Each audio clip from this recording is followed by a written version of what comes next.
आपण पाहता Sillod express news. Badnapur येथून एक धक्कादायक बातमी समोर आली आहे। कॅनरा बँकच्या शाखेतील स्ट्रॉंग रूम मधून तब्बल 7,31,00,000 रुपयांचं सोनं लंपास झाल्याचा प्रकार उघडकीस आला आहे।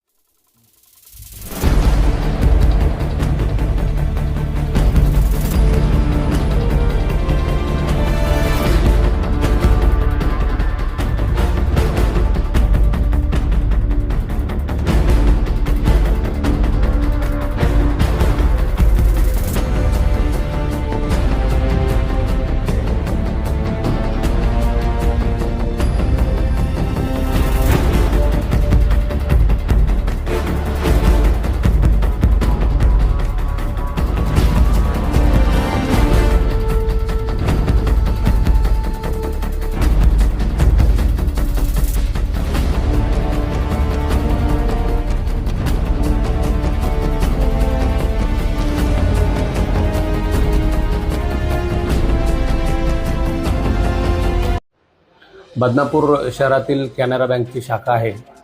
काल त्यांचे महाव्यवस्थापक यांनी बँकेत येऊन चेकिंग त्रैमासिक चेकिंग केली असता त्यांना असं निदर्शनास आलं की ज्या सोनं तारण ठेवी ठेवलेल्या आहेत त्याच्यातील काही सोनं गायब असल्याचं दिसलं आणि काही सोनं हे डुप्लिकेट असल्याचं दिसलं।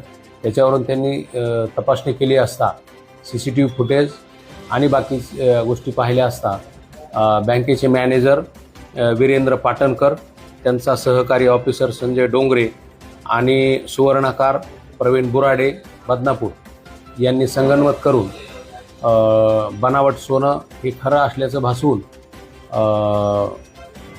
त्याच्या बदलीत कर्ज दिले आणि जे ओरिजिनल सोनं होतं ते बँकेतून चोरून घेऊन गेले।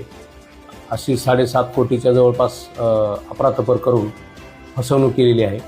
त्याच्यामध्ये बँकेचे व्यवस्थापक यांच्या फिर्यादीवरून काल पोलीस स्टेशन बदनापूर येथे गुन्हा दाखल झालेला आहे। त्याच्यामधील एक सोनार प्रवीण बुराडे यांना रात्री अटक केलेली आहे आणि जो वीरेंद्र जो पाटणकर हे आहे मॅनेजर त्याला सुद्धा ताब्यात घेण्यात आलेले आहे। आज त्यांची PCR घेऊन पुढील तपासामध्ये कोण अजून याच्यात सामील आहे याचा तपास घेऊन कारवाई करीत आहोत। तर या घोटाळ्याची व्याप्ती वाढण्याची काही शक्यता पोलिसांना संशय आहे का या संदर्भात? हो, याच्यामध्ये बरेच लोक सामील असल्याचा संशय आहे। अजून बँकेचे वरिष्ठ लोक किंवा साथीदार कोणी आहेत का याचा शोध घेणे चालू आहे। तसेच इतर लोकांनी त्यांना साथ दिलेली आहे का, स्वतःच्या अकाउंटवर काही पैसे घेतलेले आहेत का याचा तपास करून योग्य ती कार्यवाही करीत आहोत। नमस्कार, सत्यासाठी लढणारी आवाज सिल्लोड एक्सप्रेस वृत्तपत्र आणि वृत्तवाहिनी 2018 पासून आपल्या देशातील प्रत्येक जिल्हा, तालुका आणि ग्रामीण भागातील खरी, निडर आणि विश्वासार्ह बातमी आपल्यापर्यंत पोहोचवत आहे।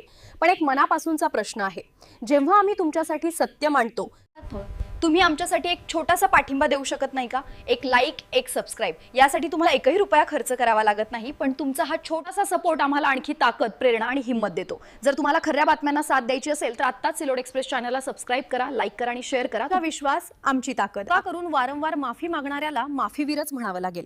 आमदार संजय गायकवाड यांच्या दिलगिरीनंतर ठाकरे गटाच्या प्रवक्त्या जयश्री शेळके यांची टीका। बूंद से गई वो हौद से नहीं आती। मुळात आमदार गायकवाड यांनी ज्या अश्लील अश्लाघ्य भाषेमध्ये अतिशय चीड आणणारी अशा प्रकारची शिवीगाळ ही प्रशांतजी आंबी यांच्या आईविषयी, बहिणीविषयी केलेली आहे, ती ऐकल्यानंतर कोणाच्याही तळपायाची आगी मस्तकात गेल्याशिवाय राहणार नाही। त्याचबरोबर कॉम्रेड गोविंदजी पानसरे यांच्या संदर्भातही अतिशय चुकीचं वक्तव्य आहे। तसंच छत्रपती शिवरायांचा एकेरी उल्लेख हा त्यांनी सुद्धा केलेला आहे। हे सगळं बोलल्याच्या नंतर आता ज्यावेळी कारवाई होईल अशी भीती वाटते त्यावेळी मग माफीनामा थातुरमातुर हा त्यांनी मागितलेला आहे आणि ही काही पहिली वेळ त्यांची नाहीये। याआधी जर आपण इतिहास पाहिला तर याआधी अशा अनेक चुका त्यांनी केलेल्या आहेत। अनेक वेळा चुकीची वादग्रस्त वक्तव्य करायची आणि नंतर कारवाईच्या भीतीपोटी माफी मागायची। माणूस कोणाला म्हणायचं, एकदा जर चुकला तर त्याला माणूस म्हणता येईल, परंतु वारंवार चुकीची वक्तव्य करून मग कारवाईच्या भीतीपोटी वारंवार माफी मागणाऱ्याला माफीवीर नाही म्हणणार तर काय म्हणणार।